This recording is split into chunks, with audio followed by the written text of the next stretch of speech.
So good morning students. Let's start our SST class जिसमें हम civics का 7 chapter पढ़ रहे थे, तो उसी को आज हम कंटिन्यू करेंगे और चैप्टर को कंप्लीट करेंगे। इससे पहले मैं आप लोगों को बता दूं कि 7 चैप्टर तक जिसका भी काम कंप्लीट हो चुका है वो अपनी नोटबुक सबमिट करवाए स्कूल में, है ना, क्योंकि अब आपका सेकेंड टर्म जो है वो भी आने वाला है बहुत जल्द, तो जिसकी तैयारी करनी है आपको, तो इसके लिए आपको सिलेबस जो है वो दे दिया जाएगा, उसी के अकॉर्डिंग आपको अपना रेडी होना है। तो take out chapter number 7 civics में पेज नंबर 88, जिसके अंदर हम क्या पढ़ रहे थे, माइनॉरिटीज एंड मार्जिनलाइजेशन के बारे में, कि किस तरीके से हमारी सोसाइटी के अंदर जो माइनॉरिटी पीपल हैं, जो माइनॉरिटी से बिलोंग करते हैं, उन लोगों के साथ कैसे डिस्क्रिमिनेशन किया जाता है, किस तरीके से उनको डिस्क्रिमिनेट किया जाता है सोसाइटी से, इसके बारे में आज हम चैप्टर में हमने पढ़ा है। तो उसी को आगे कंटिन्यू करेंगे। So let's see page number 88। हम पढ़ रहे थे द कॉन्स्टिट्यूशन प्रोवाइड्स, देखो आप पेज नंबर 88 पर, पेज नंबर 88 पर जो ऊपर फर्स्ट पैराग्राफ दिया गया उसकी 4th लाइन, यहां से अपने को स्टार्ट करना है, ठीक है, यहीं से ही है ना बच्चों? Yes, ma'am. So let's start. The Constitution provides this safeguard because it is committed to protecting India's cultural diversity and promoting equality as well as justice. As you have already read in chapter 5, the judiciary plays a crucial role in upholding the law and enforcing fundamental rights. कि जिस तरीके से society के अंदर लोगों को discriminate किया जाता है, उसके अकॉर्डिंग अगर कॉन्स्टिट्यूशन या फंडामेंटल राइट्स के द्वारा लॉज वगैरह नहीं बनाए जाएं, तो उसके बिना क्या हो सकता है, लोगों को डिस्क्रिमिनेट किया जा सकता है, उनको परेशान किया जा सकता है हर तरीके से। मतलब कि एक लॉ जो है वो फॉर्म करना ज़रूरी है ताकि लोगों को उनके राइट्स मिल सके। लॉज बनाए जाते हैं लोगों के लिए, लोगों की सेफ्टी के लिए, ताकि उनको किसी तरह की परेशानी नहीं हो देश में। इस कारण तो कॉन्स्टिट्यूशन क्या करता है, जिस देश के अंदर जहां जितने भी लोग रह रहे हैं उन सभी की सेफ्टी का जो मेन एम होता है वो किसके पास होता है, कॉन्स्टिट्यूशन के पास होता है। तो उसमें वो कोई भी कास्ट के, कोई भी माइनॉरिटी या कोई भी अलग अलग कास्ट सिस्टम के अकॉर्डिंग कोई भी पीपल हो, सारे उस कॉन्स्टिट्यूशन के अकॉर्डिंग क्या है, इक्वल है। So, as you have already read in chapter 5, the judiciary plays a crucial role in upholding the law. यानी कि जैसे कि हमने चैप्टर 5 के अंदर पढ़ा था कि जुडिशियल जो है, जुडिशियल पावर जो है, जैसे कि सुप्रीम कोर्ट है या हाई कोर्ट है, ये जो कोर्ट्स जो अलग अलग होते हैं वो भी किसके लिए होते हैं, लोगों की सेफ्टी के लिए बनाए गए हैं। एंड एनफोर्सिंग फंडामेंटल राइट्स, और यहाँ से ही नए नियम नए कानून जो है वो फंडामेंटल राइट्स जो है वो दिए जाते हैं किसको, लोगों को। So every citizen of India can approach the court if they believe that their fundamental rights have been violated। यानी कि हर पर्टिकुलर इंडिया के पर्टिकुलर सिटीजन के पास ये राइट्स हैं कि वो क्या कर सकते हैं कि अगर उनके फंडामेंटल राइट्स जो है उनको कोई फॉलो नहीं करने दे रहा है, यानी कि लोगों का जो अधिकार है अगर उनकी कोई तोड़ने की कोशिश करता है, तो उस बिहाफ पर वो क्या कर सकते हैं, अपील कर सकते हैं, कहाँ, जुडिशियल पावर्स में। Now let us understand marginalization in the context of Muslim community। यानी कि अब हम क्या पढ़ेंगे, मार्जिनलाइजेशन के बारे में पढ़ेंगे, जिसमें हम क्या देखेंगे, मुस्लिम कम्युनिटी जो है उनके लिए किस तरीके के कानून बनाए गए हैं। So Muslims and marginalization. So according to 2011 census, Muslims are 14.2% of India's population and are considered to be marginalized community। यानी कि 2011 सेंसस के अकॉर्डिंग हमारे देश के अंदर मुस्लिम कम्युनिटी कितनी है, 14.2%। टोटल पॉपुलेशन में से 14.2% जो है वो मुस्लिम कम्युनिटी से बिलोंग करते हैं। सो in India today, because in comparison to other communities, they have over the years been deprived of the benefit of socio-economic development। ये ऐसा माना जाता है कि 2011 सेंसस के अकॉर्डिंग जो इंडिया की टोटल पॉपुलेशन है उसमें से 14.2 मुस्लिम्स है, तो कुछ सेक्शन जो है इनका, जिनको सोसाइटी के अंदर बेनिफिट जो है वो प्रोवाइड नहीं किया जाता। The data in the three tables below derive from the different source indicate the situation of the Muslim community. जैसे कि देखो नीचे जो टेबल दी गई है, तो अकॉर्डिंग टू दिस टेबल अलग अलग जो फैसिलिटीज प्रोवाइड की जाती है इंडियन गवर्नमेंट के द्वारा, तो इस कम्युनिटी को कैसे अलग रखा गया है या कहाँ पर ये उस माइनॉरिटी या जो भी हमारा सेक्शन है उसके अकॉर्डिंग ये सिमिलैरिटीज कहीं नहीं देखी जा रही। तो वो देखो आप टेबल नीचे, जैसे कि हिंदू है, मुस्लिम है, क्रिश्चियन है और सिख, इसमें पक्का हाउस हिंदू का 65.4% लोगों के पास है, मुस्लिम के पास 63.8, क्रिश्चियन के पास 69.3 और सिख के पास 91.3।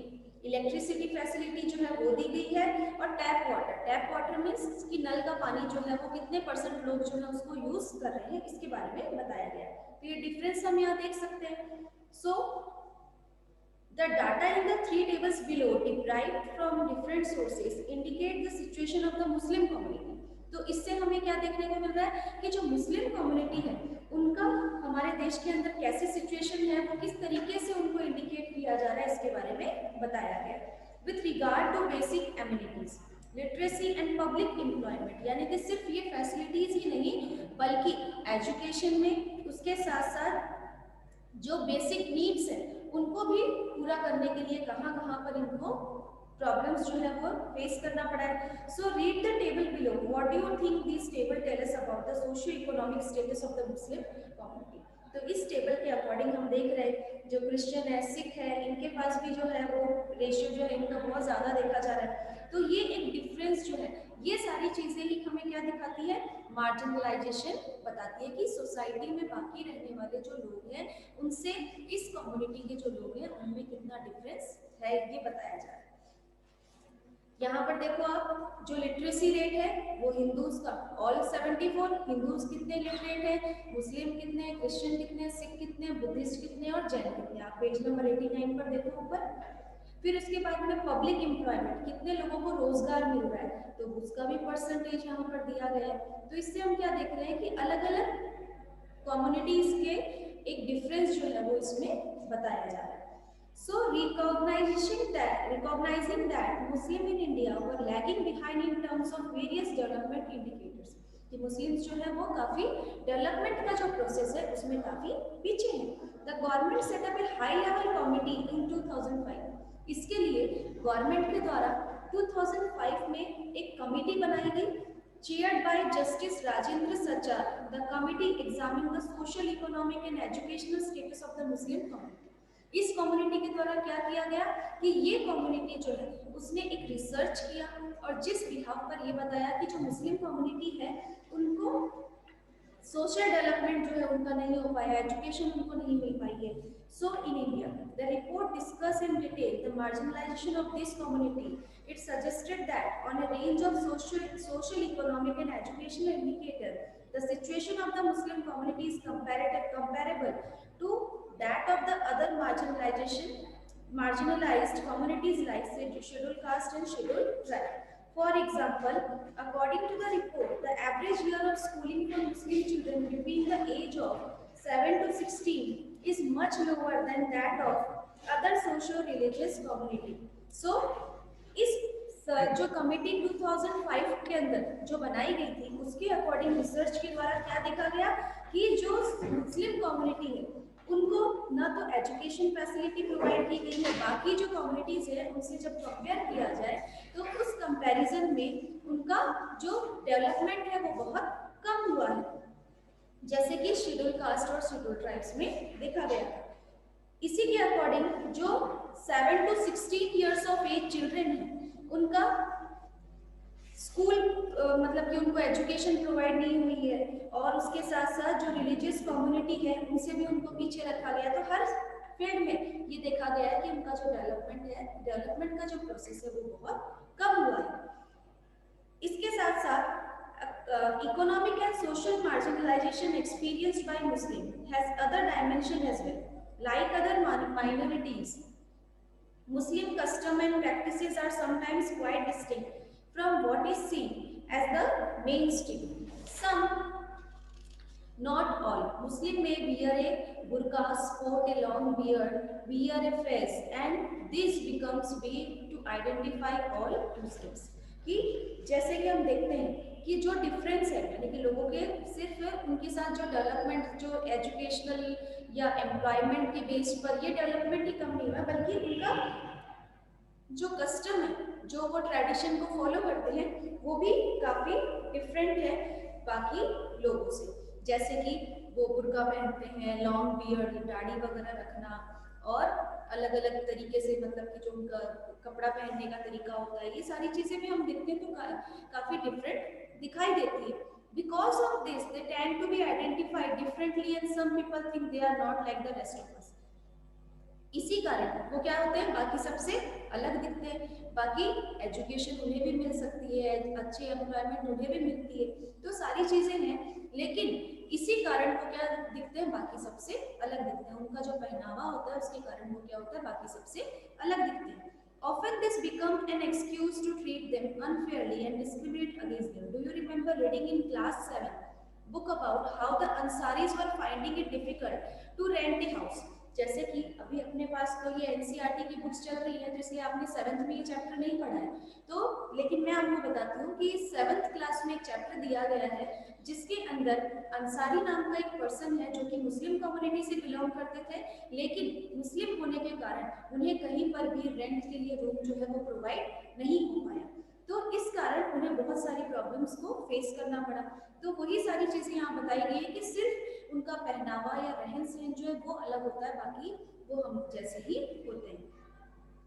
This social marginalization of Muslim in some intense has led to them migrating from places where they have lived, often leading to the ghettoization of the community. Sometimes this prejudice leads to hatred and violence. यानी कि धीरे धीरे ये जो difference है वो क्या हो जाता है एक वायलेंस में कन्वर्ट हो जाता है और यही सारी चीजें क्या करती है एक दूसरे से डिस्क्रिमिनेट करती है। लोग क्या करते हैं एक दूसरे से हेट करने लगते हैं। So, in the above section of the chapter, we saw how in case of the Muslim community, there is a link between economic and social marginalization. कि इकोनॉमिक और सोशल मार्जिनलाइजेशन किस तरीके से अलग अलग कम्युनिटी के लिए किया गया इसके बारे में हमने इस चैप्टर में पढ़ा है। उसके साथ साथ earlier in this chapter you read about the situation of Adivasi.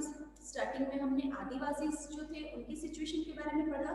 So in your class 7 book you read about the unequal status of women in India. The experience of all this group point to the fact that marginalization is a complex phenomenon requiring a variety of strategies, measures and safeguards to redress this situation. All of us have a stake in protecting the right defined in the Constitution and the laws and policies framed to realize this right. Without this, we will never be able to protest the diversity that makes our country unique, not realize the state's commitment to promote equality for all.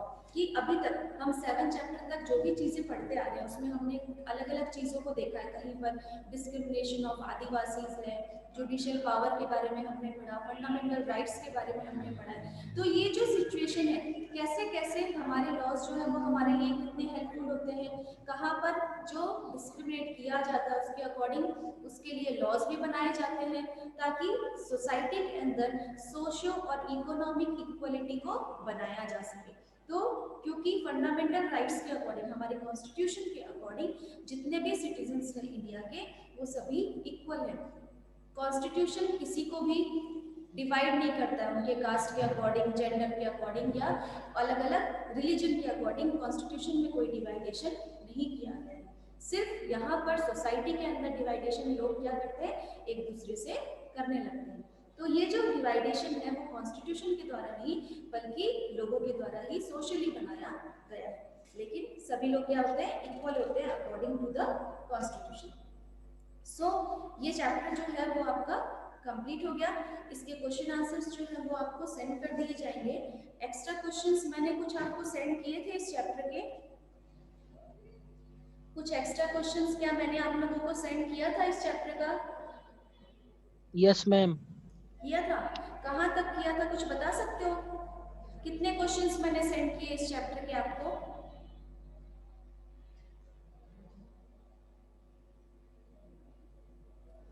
ने अपनी fair notebook में लिखा होगा ना कितने questions मैंने आपको send किए हैं इसके, 10, 15, कितने क्वेश्चंस किए एक्स्ट्रा?